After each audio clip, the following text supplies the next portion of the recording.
Bonjour à tous et bienvenue sur cette seconde mini-bio qui portera sur Jean-Baptiste Poquelin, alias Molière. Donc, le petit JB est baptisé le 15 janvier 1622 à Paris, à l'église Saint-Eustache plus précisément. Il est issu d'une famille bourgeoise qui s'est principalement enrichie grâce au commerce de meubles et de tapisseries. Et on passe directement en 1631, année durant laquelle la mère de Molière décède. Mais ni une ni deux, le papa se remarie avec une certaine Catherine Fleurette qui meurt à son tour en 1636. Et ouais, pas de bol. Mais bon, ils auront quand même eu 3 marmots au passage. Passons maintenant aux études. Alors, de nombreuses sources portent à croire qu'il aurait étudié au collège jésuite de Clermont.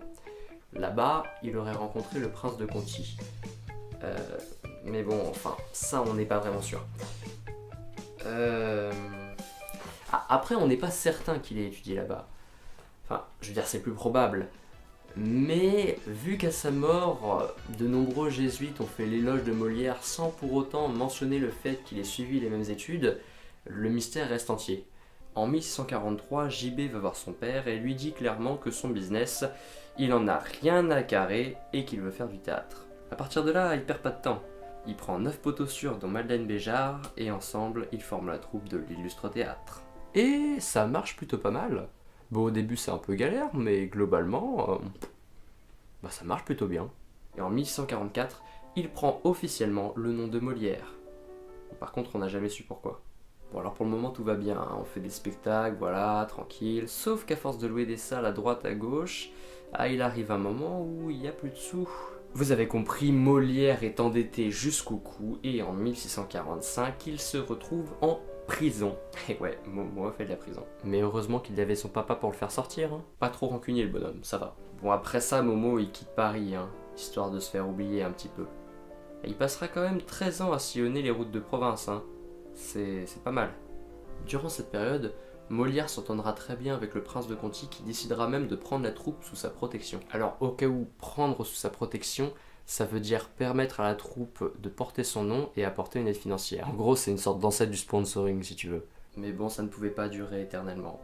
Et en 1656, le prince, converti aux valeurs chrétiennes les plus rigoureuses, décide de retirer sa protection à Molière. Enfin bref, la fin des 13 ans approche, et on arrive en 1658. Molière et sa troupe, qui a quand même acquis la réputation de meilleure troupe de campagne de tout le royaume, hein, c'est pas de la merde quoi, décident de se rendre à Paris histoire de tenter leur chance à la capitale.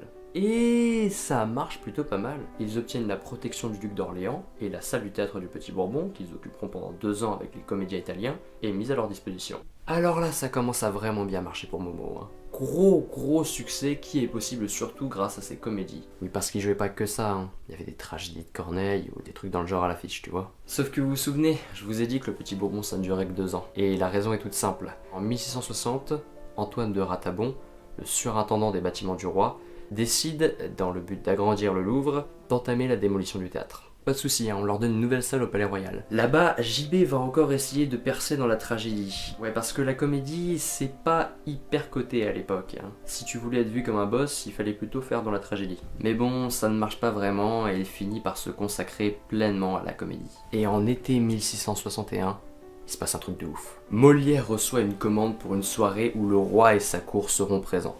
Bref, opportunité de malade. Alors Momo y réfléchit, puis il se dit « Attends, je suis doué pour écrire des comédies, ce que kiffe le roi par-dessus tout, c'est les ballets. » Et c'est comme ça qu'est née la comédie-ballet. À peu près. Non mais attends, le mec a quand même créé un nouveau genre. C'est énorme. Et en plus, ça marche trop bien, c'est l'une des meilleures saisons pour la troupe. En 1662, il épouse Armande Béjart. Ouais non, tu sais quoi, laisse tomber.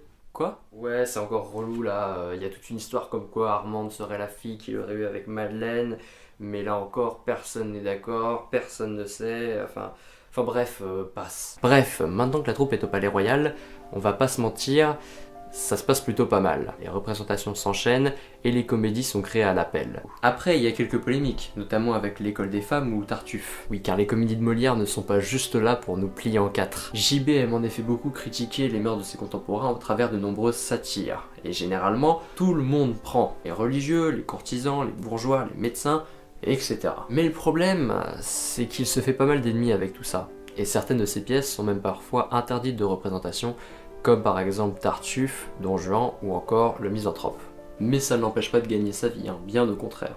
La troupe est maintenant sous la protection du roi. Du coup, pour Momo et sa bande, là, c'est la prospérité. Hein. Il y a les revenus du théâtre, les représentations privées, les gratifications et la pension du roi. Juste à titre d'exemple, de 1668 à 1673, on est environ à 54 250 livres pour 12 personnes.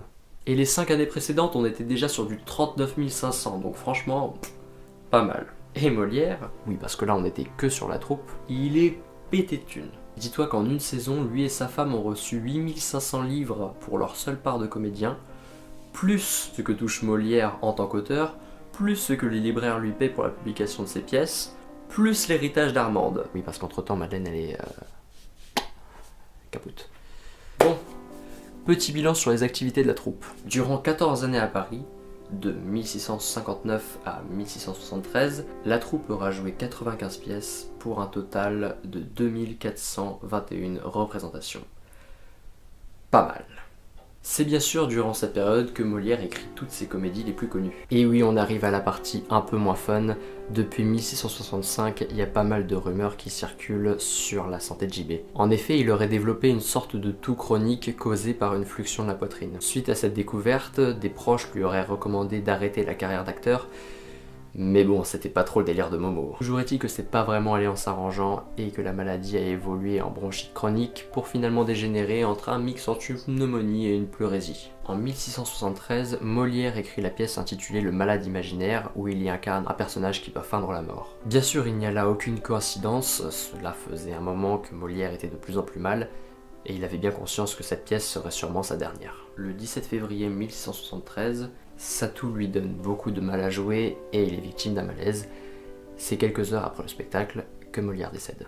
Et c'est là que ça devient intéressant, car Molière n'ayant pas signé de renonciation à la profession de comédien, il ne peut recevoir une sépulture religieuse. Ouais, c'est vrai qu'on a pas mal évolué à ce niveau-là quand même. Alors l'église est embarrassée car d'un côté ils ne peuvent pas l'enterrer comme s'il n'avait jamais été comédien sans provoquer un scandale, et de l'autre côté ils ne peuvent pas refuser une sépulture religieuse à un mec aussi famous sans provoquer un scandale chez le peuple. Alors le roi, dans son ultime bienveillance, notez l'ironie dans ma voix, permet au curé de Saint-Eustache d'enterrer Molière à l'église Saint-Joseph, à condition que ce soit sans hommage, sans aucune pompe, sans personne. Mais c'est pas tout, il y a des représentations qui doivent continuer quand même. Et une semaine plus tard, ça reprend déjà, on trouve quelqu'un pour remplacer Molière. Mais les anciens camarades de Momo, ils aiment pas trop. Il y en a quelques-uns qui quittent la troupe. Et un mois plus tard, Louis XIV reprend la salle qu'il leur avait confiée en 1660 et la refile à Lully. Voilà, on arrive à la fin. Je vous fais un petit récap et puis on se dit à dans 6 mois. Donc, Jean-Baptiste Poquelin dit Molière est baptisé le 15 janvier 1622 et meurt le 17 février 1673. Il fut l'un, si ce n'est le plus grand auteur de comédie du XVIIe siècle et fut également un très grand acteur comique. Ses pièces sont bien souvent des satires des mœurs de ses contemporains et il s'inspire grandement de la commedia dell'arte. Ça je l'ai pas dit tout à l'heure mais c'est bien important, hein. Il s'inspire beaucoup de la commedia dell'arte et la comédie italienne. C'est important de le retenir. Cool. Bon, pour les pièces les plus connues, je vais vous en mettre que quelques-unes parce qu'il y en a quand même beaucoup. Tartuffe, Don Juan, Scapin, le Misanthrope, le Bourgeois gentilhomme, l'école des femmes, et je pense qu'on va s'arrêter là, on est pas mal.